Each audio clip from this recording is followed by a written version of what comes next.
What's up, my miners of intelligence and consciousness? I'm Rick Brooks, and this is Rick's Mind. Today with me, a friend of the show, DJ Jones, just a Florida boy living his motherfucking dream. What's up, DJ? How are you? What's up, man? I don't think I've ever been introduced like that before, so I love it.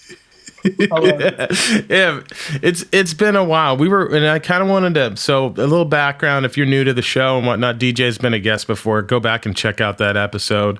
But basically, I found out about you because as a brother that is into some interesting activities and one that doesn't want to be in a box, I like to seek out other brothers that are living an alternative dream, right? And I found this dude that was obsessed with bow hunting. And I was like, a brother obsessed with bow hunting? Like, this is a guy that I need to follow. Not that I am more of a rifle guy myself. I did just buy a bow, but I started following you. And I slid into your DMs, and now we've kind of got a nice little friendship going on. And you've been on the podcast, as I mentioned before. But I wanted to get you back on here because a lot's changed, man. You've got a lot more followers now, and I really want to know about your trip. You went, I believe, mule deer hunting for the first time out in Colorado. I want to get the scoop on how that was. I know it was successful. So, I mean, what was that trip like? It was honestly, it was life changing. I consider myself an athlete.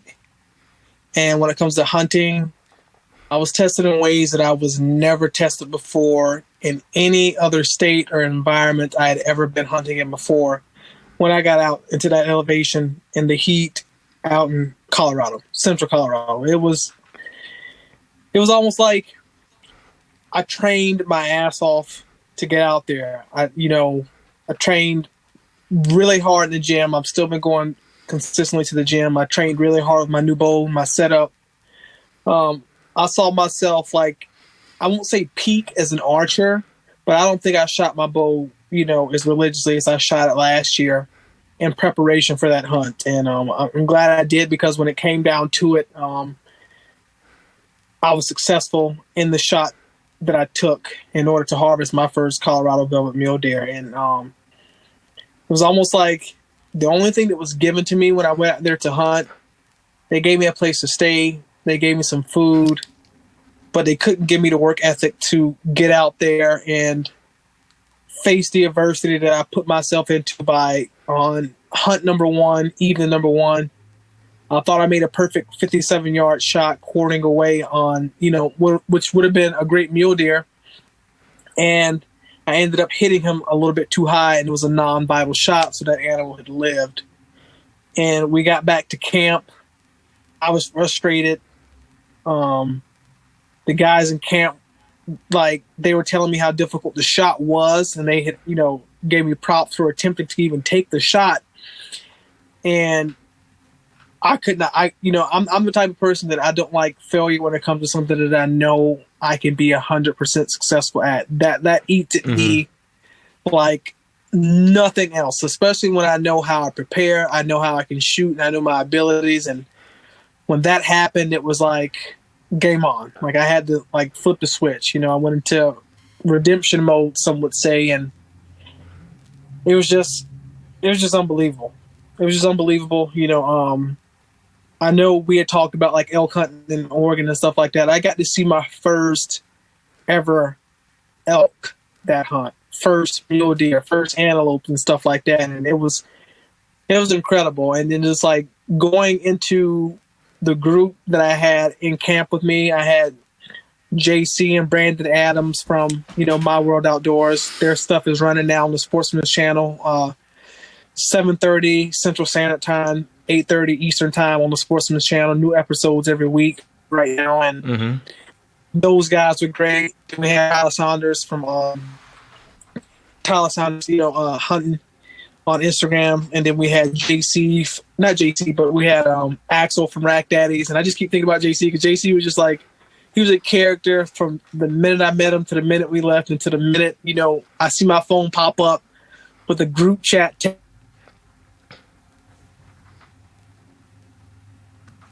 It's going to be something either hilarious, something stupid, or something that's going to be did he really just say that? It's one of those three. Like, he's one of those types of guys, like, predictable, but in a good way. And just being thankful and being grateful for them. And all those guys like Kyle Lopez, the outfitter who was able to let us come out and use this place for a kid like me to come out and kill a mule deer. It was incredible. Dude, that's what I like to hear, man. It seemed the footage from the hunt was sick too. And have you is there a project you're working on, anything like that, as far as like the the outdoor world and outdoor TV, anything like that? You got any offers or anything like that? No. Last year I had a lot of success, so I had a lot of people tell me that maybe I should probably reach out or either start something for myself that's bigger, as in take a little bit more production seriously and stuff like that, and try to hit a few more different states. But I'm a regular guy. I work a 9 to 5. I got 2 kids. I got responsibilities. Some of these other guys that are young and they don't have as much responsibility. They can just pack up, move to a different state, quit a job, and hunt if they want to, fish if they want to, because they're at that point in life to make those types of sacrifices. And for me, I've always loved doing what I've done, with my background being in law enforcement and then working in, the hospital setting. I've always loved that. So as far as me, I've always wanted to do what I wanted to do within law enforcement and in the medical field, and always have hunting as an option on the side, more or less like as a side gig, because that's all I can commit to at this time. And I don't like committing to things where I can't be 100%. So at this point in time in life, it's like that's not something that I'm thinking of or I'm thinking on. But, I think in my future that day will come, and I hope by then I'll be prepared for it and I can take advantage of those opportunities of those who are reaching out to me and who believe in me enough to say, hey, we want you to take this money, use it wisely, book some hunts, hit some states. If you want to put a crew together, or you want to do everything solo, and just get it done. And I'm looking forward to the day that comes, so I can have those people proud, and I can make everybody else proud, and I can lead and show by example. I definitely think you will, man. Like, the following that you're building, I mean, the number of people that are following you continues to grow. You've been at this for, dude, the amount of growth, it's kind of weird. You see growth on just snapshots of one's life, the success, the dedication, that's all there. You're documenting all of what's going on. And it shows with the amount of people that are drawn to you, right? And so I definitely think at some point, I think that this industry, not even an industry, but like this activity, rather, like the hunting space, like it was primarily like most people would think of like a white dude or some redneck guy that goes hunting. And then I love that you're breaking the mold, because that's not it.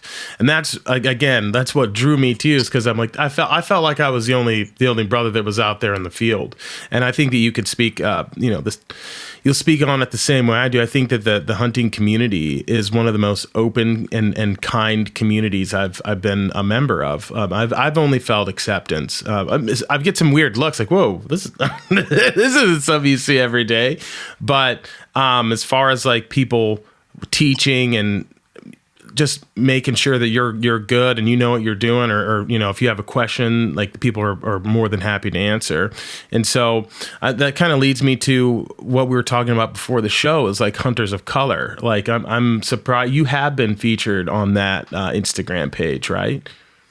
I believe so. I'll have to go back and double check, but I believe they've shared some of my stuff a couple of times. I mean, there's a couple of pages where it's like, I don't even know that people even shared any of my stuff until someone tags me in a comment like, hey, DJ, did you see this picture? I'm like, no, didn't see it. They didn't tag me and didn't message me. And, I get it. It happens. And now it's like, it's getting to the point where I'm not angry that that's happening, because it's just letting me know that I'm being successful, that people are proud enough to take my stuff and share it without even talking, because they just want to put it out there. I appreciate that, and I appreciate the support coming, from them and from everybody else that supports me within the hunt community.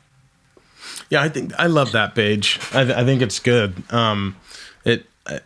it's a good reminder that white people can't have all the fun, right? No. But what type of hunt, are you booking an elk hunt this year out in Colorado? Are you gonna make it out to Oregon this year by chance? No, no, no, no, no. I would honestly, if I could. I think this year for me is going to be all whitetails this year. My usual Minnesota, usual Wisconsin, and if I get lucky, I got a trip planned down to Florida with the lady and my daughter. I might be able to sneak out for a day or two, either in Florida and Georgia. I'll buy a license and try to get out and try and hunting because I haven't hunted down in Florida since I want to say maybe 2015. I want to say so. It's been a while. Do I miss it? I miss the people that I hunted with. Like my uncles, cousins, and stuff like that. Growing up in a outdoors, men and women. Traditional family where everybody hunts, everybody fishes. I think I've said this before in your podcast where my great grandma had 7 kids. She had 5 boys, 2 girls. Every single last one of them can fish, hunt, trap, and farm, and and they're all the best at it. Let them tell it. So, I miss that. I miss that sometimes, but I also feel as if I've become into my own here in the Midwest with the knowledge that I've learned in the past decade of hunting and fishing in Minnesota and states like Wisconsin and stuff like that too. And I even bought a tag in North Dakota a few years ago. I hunted there. I love the experience that I had there. I'm looking forward to getting back there in the future and just teaching what I'm learning on, to my kids and passing down some stuff that I've learned to keep that tradition going and, showing them that, they can do anything that they put their mind to. Doesn't matter if it's, in the woods or, in school, sport, job, whatever they want to put their effort into. Just make sure you're doing 100% and prepare and try to be as successful as you can. So that's my goal. It's a good goal to have, man. I think that it's a very wise goal to have as well. What's the dream hunt? What's your dream hunt? You go first. I'll tell you mine. Honestly, I don't think it's changed since that last conversation that we had. Being that I got to get out west of Colorado, and I got to see an over 300-inch bull less than 100 yards away from me, standing there in all its glory. I feel like if that bull would have bugled, I'd had a heart attack. Somebody would have to come over and hold X and revive me Call of Duty style because I would have been out. Like, I don't think I would have been able to take it. And that, like, I feel like that's next on the list. Like, I want an elk. I know those tags can be extremely expensive if you go through like buying a landowner voucher. I'm not sure if you're familiar with that or if very familiar. Hello. Yeah. Okay. Yep. So I don't know if some of your followers are familiar with that either, but I'll try to explain it that way. I know we're in the loop, but I know everybody, you might have some listeners who may not be in the loop. So what a landowner voucher tag is basically where if you own a piece of property, you can buy tags and then you can sell them to somebody else for whatever price you want to sell them for. And it's very popular in some Midwest states. So probably some folks that you see that say that they drew a tag every year. They didn't draw a tag. I can promise you that. Some of those folks are out there spending some of that sponsorship money buying landowner voucher tags, and there's no shame in it as long as they're paying and they're doing it the right way and ethically and legally. Hats off to them. So I feel like either next year or the 2024 hunt season, I want to be out somewhere hunting elk with my bow. I love it. So that's the dream. Mine's got to be in a state that I'm actually heading to. I'm going to Alaska to go fishing, so I'm pretty pumped about that. Not this week, but the week after. So hopefully I'm going to slay a bunch of salmon and bring back some halibut. So I'm real pumped about that. I want to hunt caribou. Ooh. I want to do that. I want to go to the tundra. I want to fish for grayling. and I wanna kill a caribou. Like or a moose. Like those are the two Ooh. that I'm pretty interested in and that I'm gonna do in the next probably 5-6 years. Like that's the plan. I've always wanted to do it.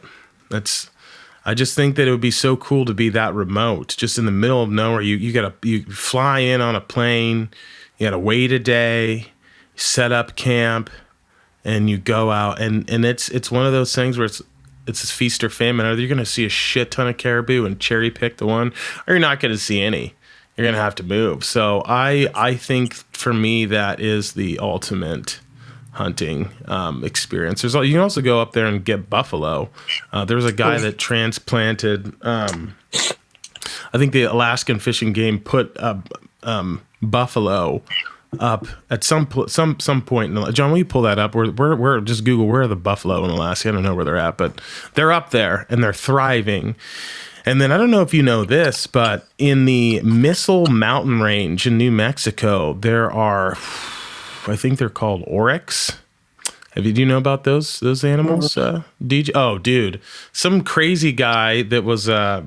I believe this is how it happened. I could be talking out of my ass here, but some crazy guy was stationed over in Africa. I think, boy, I don't even know I don't know if it was Ethiopia. I don't know where he was, but he saw these oryx roaming around, and he looked at the vegetation and was like, you know what, this reminds me of my home in New Mexico. I wonder if these animals would thrive. So they brought over some. And they had them in a fenced area, and then, they escaped, and now they're breeding. So there's a herd of oryx that roam between New Mexico and El Paso. And you can go ahead, John. So the bison in Alaska you're talking about, that is the Delta Junction Bison Range. It's in interior Alaska. Okay. Yeah. Do you know how many are in this herd? I just saw this. About 400 right now. It's 400. You can draw that tag. It's a huge reserve. Where did I just see this? It's a 90,000 acre tract of land that was established in 1979 near Delta, Alaska. You can hunt them.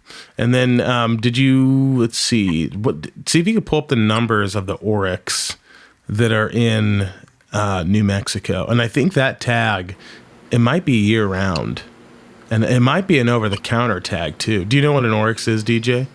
Nope. Dude, can you share pictures? It's like a springbok kind of.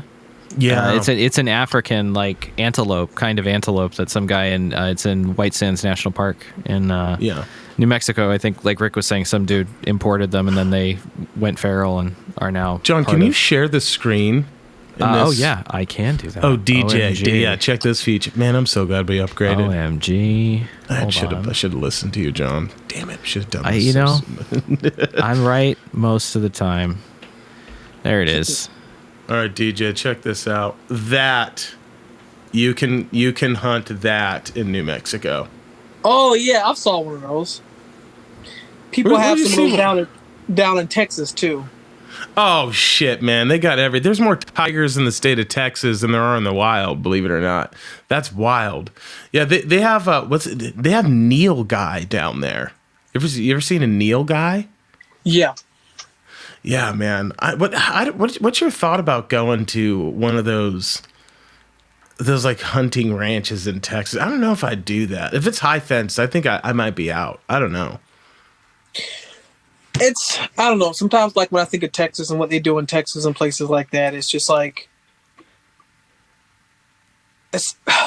I won't say it's not hunting. It's more or less like, rich man's game. Like, you have enough money to bring in exotic animals to feed on your property for you and whoever you want to come and hunt.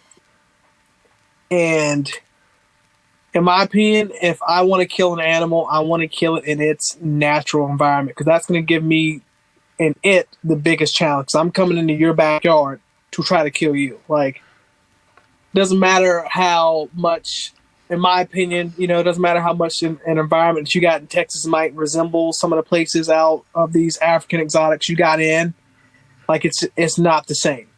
It's like, to me, it's not the same. If I'm going to go out there, I want to be able to do it in their element. You know, it's like if we were to report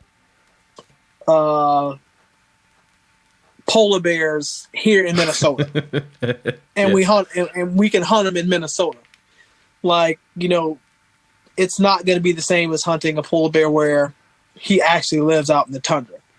It's actual environment, things that are going to help aid it in evading me, as opposed to having less things to help it evade me in Minnesota. And that's just my opinion. Like, if I want to kill them or harvest them, I want to harvest that animal in its environment so it can be at the best of its ability to evade me, and then I have to step my game up as a hunter to get an arrow in them. So, well, wait, I see your point, but if we look at the oryx, right, those escaped a fence and they're just out in the open, that you're not viewing that as like, you're not you would still be interested in getting that, right? Because I mean, it's an invasive species for one, and then number two, like, there's no high fences. You know, this thing is able to roam between two different states. So would you be interested in hunting? Or are you just saying that in your analogy that the polar bears were on like private land with a high fence? I don't still think I would chase that animal here because that's just not its natural environment. So you wouldn't be interested in going after the oryx either? Bro, really? Yeah. Oh. It's almost like I'm that type of guy. I'm a gamer. Like, I hated home games. I loved away games because I want to come to your house in front of your crowd, steal your energy, and get away with a victory. Like, that's what I love. I don't know, man.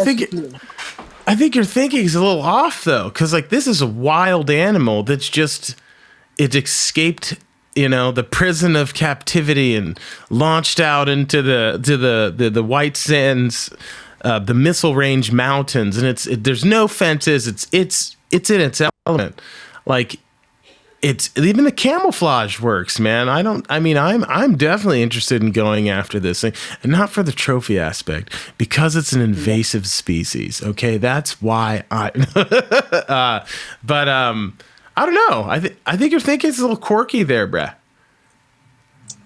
I mean, in that aspect, I have harvested wild hogs before in Florida, so I guess I would say I don't have a problem killing an invasive species because I've done it before. There you go. I'm just saying, like an exotic animal like that, I don't think I'd get up for it. I don't think I'd be like, dude, you're so crazy. I'd kill one. So, dude, I don't know. I think DJ's pulling the wool over eyes here. Speaking of that, this is something that's kind of interesting. I went to a restaurant and I actually had wild boar. They're somehow in Texas, John, actually, this is a good thing for you to Google. Is it legal to, I mean, it obviously is, but I'm just like, I wonder how prevalent this market is, because I was able to purchase wild boar in a restaurant in Oregon. So, I mean, obviously those crazy fucks down there figured out a way to, like, there's like professional hunters who are just out sniping hogs and like selling the meat. Do you know anything about that? Listen, I know about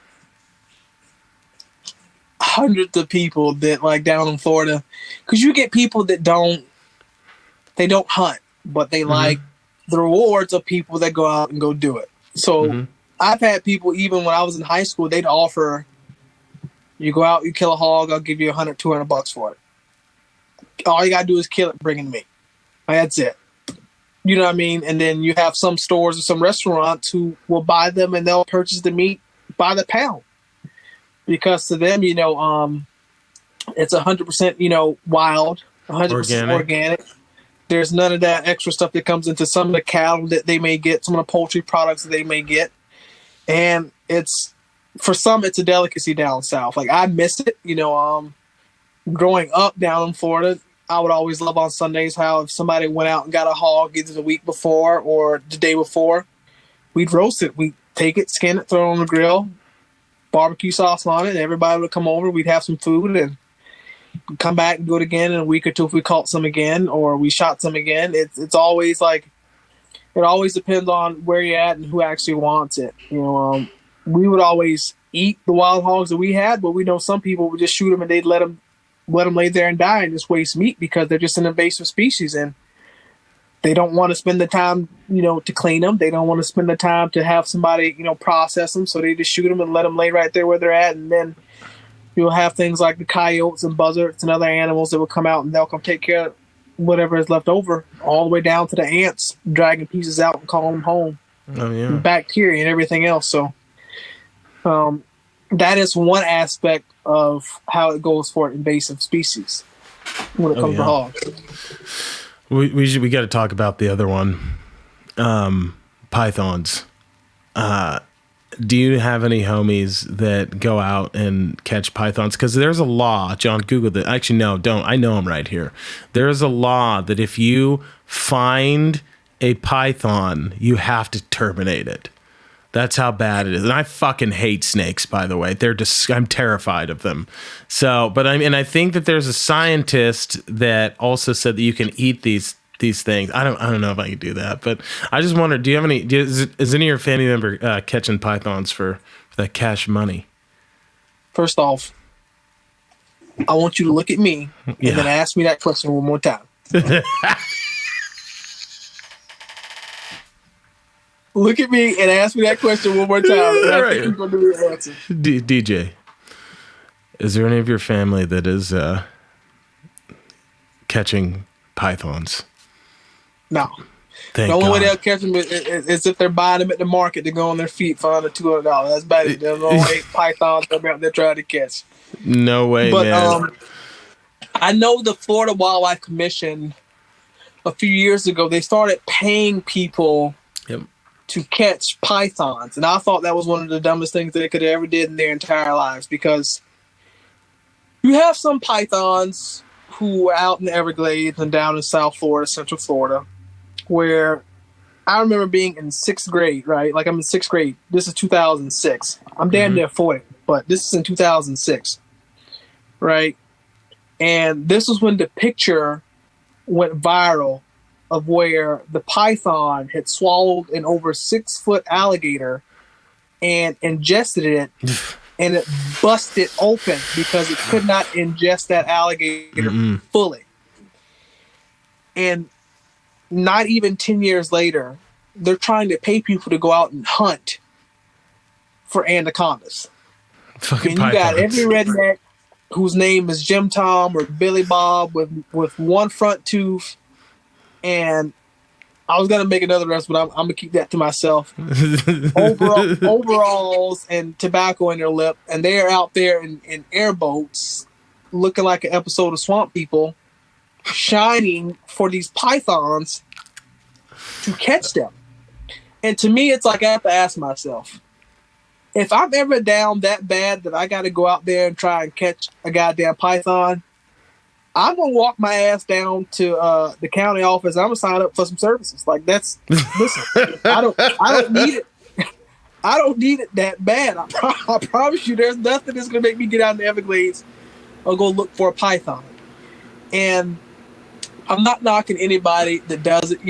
Some people may see me deer hunting and they're like, "Wow, if I just needed meat, I may go to the store if I'm ever down that bad." To each their own. I get it, but I tell you what. It's a lot safer for me to go kill a deer than it is to have somebody out looking for pythons. Dude, because, pressure and bite force per square inch, they are one of the most dangerous animals you could ever encounter, depending on its size length, to encounter and have it be aggressive and, hurt you. I watched a video not too long ago where this python had to have been a couple feet long, and it was fully wrapped around a fully grown billy goat, right? Had it wrapped up, down for the count, and a guy came up behind it, or a girl, whoever it was, and it shot it with its Glock or whatever it was. It was a pistol, and that thing unwrapped, and I was like, there is no way you would ever catch me out there trying to find one of them. Why? Yeah. What's up, John? So I found some information about this. It's called the Florida Python Challenge, and it's they're paying people. Where is it? They're paying people hourly. Like there's some places paying hourly, like $13 an hour, but they're paying $50 for the first 4 feet of any python and $25 for every additional foot. I couldn't do it. That's a sick deal, though. To die fighting an anaconda, it doesn't pay badly at least. Pythons. There's no anaconda. Yeah. I don't think there's anacondas in the state of Florida. God forbid. But here's the thing. They probably are there. Oh, they probably are. In the wild, they're probably not as prevalent, but they're probably there. So I watched a video like years ago, and I can't believe I'm admitting to this, but it was a video of these guys. They're like bass fishermen in Florida, and there was this other guy with them, and they're fishing out of little canals, and somehow they saw the snake and like it slithered into this little tunnel where there's like a manhole. And this little dude crawls down into the hole, and he catches a snake and he pulls it up, and it's fucking massive. And I wish I could find this video. And everyone's screaming. I'm screaming, and they're like, "What are you gonna do with this fish?" He's like, I have this where I learned about this law. He's like, "We have to kill it." And they're like, "Okay, then what?" He's like, "I'm gonna eat it." And I was like, "What?" So I watched this guy clean this snake, and it's still fucking moving after it's dead. Like, and this is a I am screaming. Yeah, I am screaming the entire time. Oh fuck, no. So you're gonna go kill everything, but you can't watch somebody clean a snake. I can't. I hate snakes. I don't know where. Actually, I do. I can tell you Jones. I can tell you the origin story for my fear of snakes. It was actually in Corvallis in college. I was walking with my girlfriend at the time up Bald Hill. We're on a nice hike, and I saw a huge snake. And I jumped and I said, "Fucking snake," and I just left her. I ran. Okay, so not my proudest moment, folks. And I was so obsessed by like, this is a big snake. I mean, it was maybe like, I don't know, like, it was a gardener snake, 18 inches, 2 feet. It was big. No, it wasn't a garter snake. So I went down to the biology department. I went to like this dude that studies snakes. Says, "What the fuck was this?" "Oh, that must have been a gopher snake. Where did you see it?" And I was like, "Okay, so there's big gopher snakes in the state. Well, that sucks." And I think what really freaked me out was the fact that I'm expecting to see, a garter snake, something that's not that big. But and it was bigger than I thought it was, and it just freaked me out. And I've been the same since. I don't know what. It doesn't make any sense. I hate him. So I have a irrational fear of snakes. I don't know why. I mean, I do. I mean, you're not wrong. Like, I don't like snakes because depending on where you're at geographically in the world, I grew up in Northeast Florida. So we had poisonous snakes. We had non-poisonous snakes. Mm-hmm. Monk always told me the best snake is a dead snake. Yeah, and right. we practice that religiously in our family. So for me, the snake that I probably encountered the most were water moccasins. Oh, fuck that, dude. No. So they were the ones that are I'll say they're one of the more sneakiest ones because of how they catch their food. They're a little bit more tactical than some of the other snakes. Oh, like God. Rattlesnakes and stuff like that. They use their skin and stuff like that to blend in and that type of stealthy. Like, these water moccasins are aggressive. There's been times where I've been fishing and somebody's pulled up a stringer and we've had 4 almost 5 foot water moccasin hanging on one of the fish. No, dude, no, absolutely not. I'm freaking out right now. I've had times where there's this one little canal that's right by our house, where I grew up at, my great grandma's house, the last house she lived in before she had passed away back in 2010. We had this place that's called the Pipe, and the Pipe was like this big was like this big drainage ditch. It was maybe about 11 to 12 foot wide, and sometimes when we'd have hurricanes and stuff like that would come through, it would always be rushing or running with water. Other than that, it wasn't a lot of water. So it's almost like you're looking at the side of a cliff, right? Like a cliff like out in California where like the bank is like a gray type of color, right? Yeah.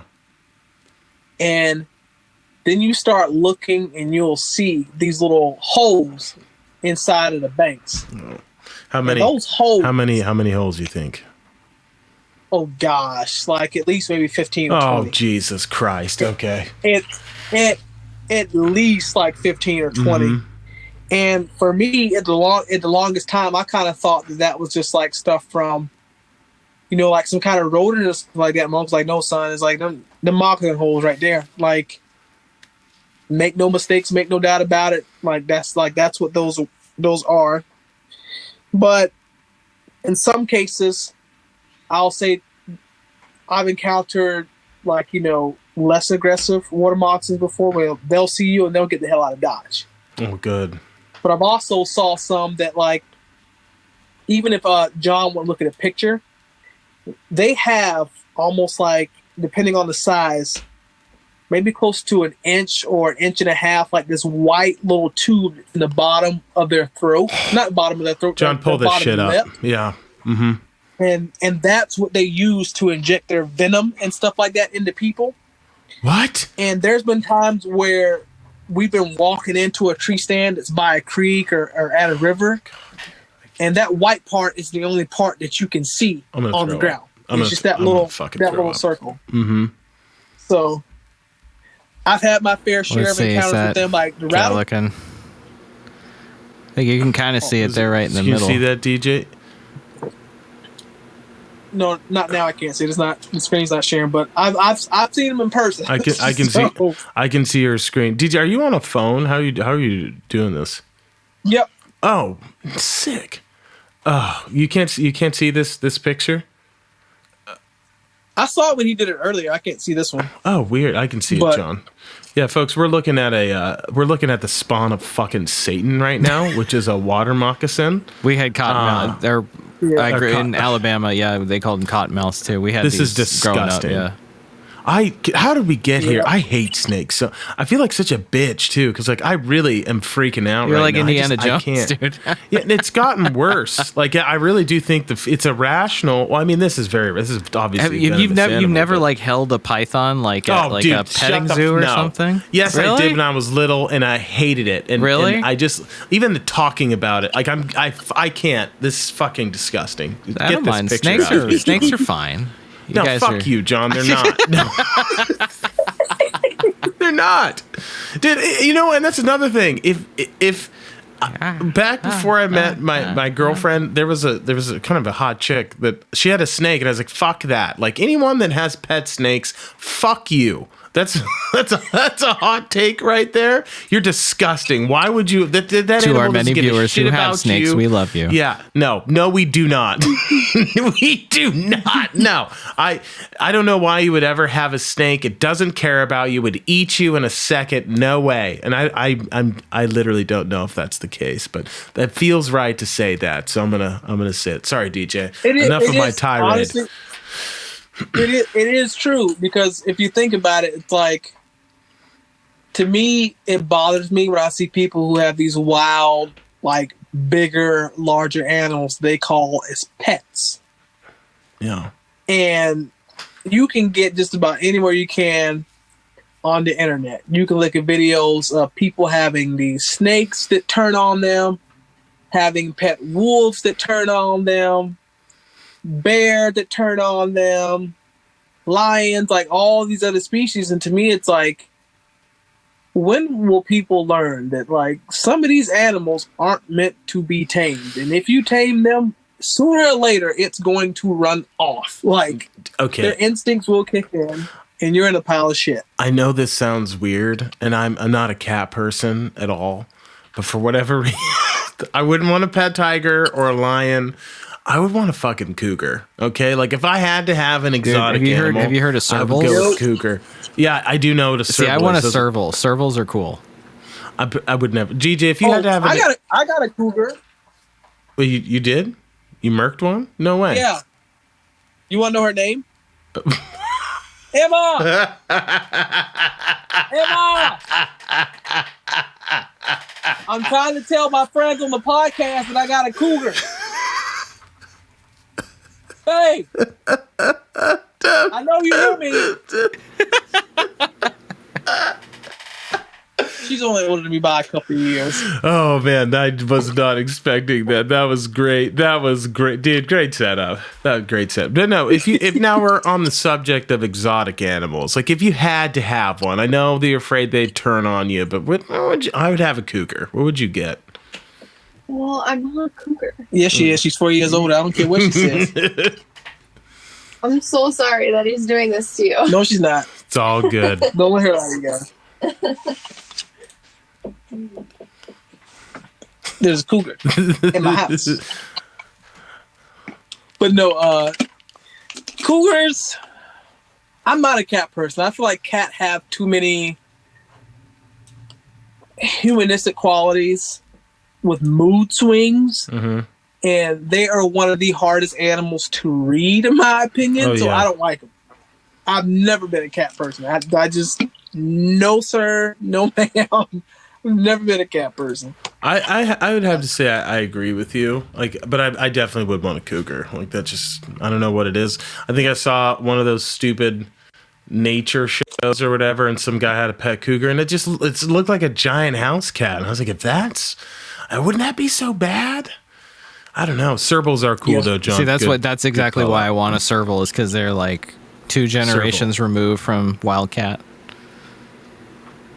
I'm a dog person. If I had an exotic animal, it'd have to be a poisonous tree frog. I could never touch this some bitch, but it'd be good to look at. It would be good. I think I would go with the toad, like the toad that you would make you trip out. It's one of those psychedelic toads. I think it's a Sonoran toad. John, those toads don't even. They're not psychedelic. I've read about this. People call them psychedelic, but what happens is their venom makes you so sick for like 48 hours, like you are throwing up and feeling like you're dying, that's not true. And then like on a snap you feel fine, and it's the shift to normal is like almost like euphoric. That's not true. That's not true at all. John, where are they at? They're in Sonora. They're in the Sonoran. It's the Sonoran toad. Oh wait, I'm thinking of the ones in the Amazon. Yeah. Yes, you're wrong. It's the Sonoran toad. That's the one that I would want, because you can. I don't know if you have to milk it. I don't really know the process, but somehow you get it to secrete a liquid. You dry it out and you smoke it. Then you blast off into the cosmos. It's like smoking DMT. Not that I've ever done that.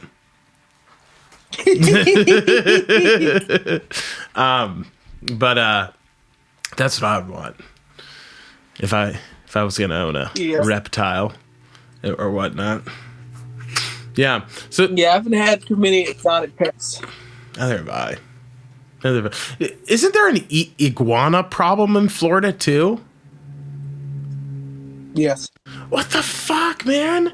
What's going on there? What's wrong with Florida?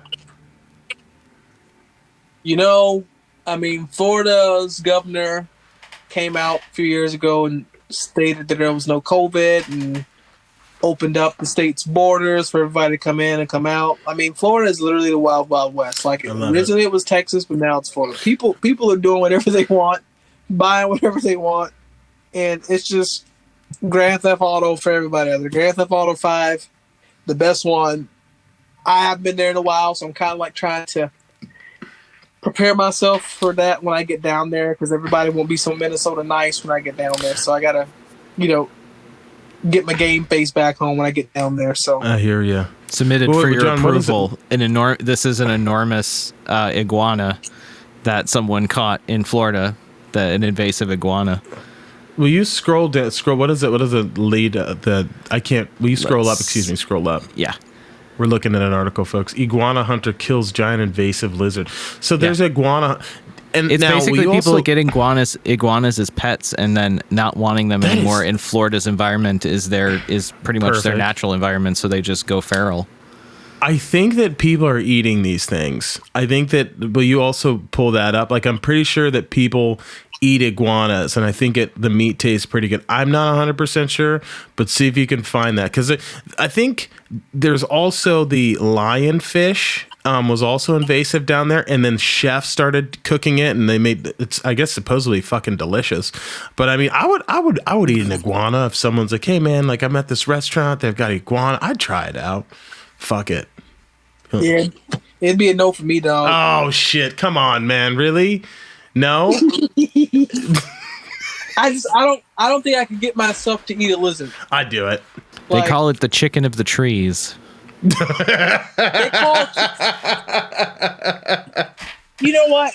When it comes to chicken, everybody always says when they're trying to get somebody to try some food out, it tastes just like chicken. Rattlesnake tasted like just like stringy chicken, you know.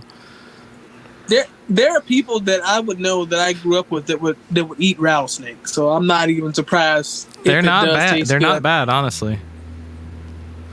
I ain't trying to taste one. I mean, I might shoot one, might have a belt boot made, but I ain't trying to eat one. I would probably eat it. I mean, it would be hard for me, but because I hate him so much, I probably would be able to eat it. But John, there's also a show you should watch. It's called Pardon My Palate, and it's on YouTube. It's like affiliated with Meat Eater, and Pardon My Palate is where they ate a crow. They ate a muskrat. They eat all sorts of like weird nutria, like these. Just like they want to try things, and so they figure out a good way to cook them. Maybe look up old recipes. They eat carp, all sorts of things that people that are non-traditional foods. They just try them. And these are I think it's Meat Eater, so it's like Steve Rinella and a guy I think that works for him. It's the kind of the star of the show, but they just eat all these different types of foods, and I would probably try most of it. John, I definitely, if you can find the iguana, people eating it and it's in restaurants, I would love to know that. I did find a couple articles about in Fort Lauderdale. There's a restaurant that has iguana on the menu, and then I did find that show. I found another YouTube video of also people going to catch and eat iguana in Florida. DJ, I'd still eat it. I'd still do it. John, would you do it? Yeah, why not? It'd probably be good. I've had frog before. It probably, it probably tastes somewhat like frog, I assume. I have had frog. I've had alligator. Before. Alligator's great. Yeah, I've had frog before. Those have been good. I've had gator and gator tail before too. Those are all. Gator just tastes like chicken that sat in a swamp for a week. Hello from the messy editing bay. We had some technical issues because we've been trying out some new software, and unfortunately, DJ's files for this end of the episode were not recoverable. So you can find DJ here and also here on his Instagram and his YouTube, both DJ Jones Outdoors. See you guys next week. Back to Rick. Listen, good people, I hope you enjoyed what you heard here. If you feel that we're worthy and deserving of it, please give us 5 stars on iTunes. Like and subscribe to the YouTube channel right down there. If you don't, I'll murder John. And as always, we'll see you next week. Peace and love, folks.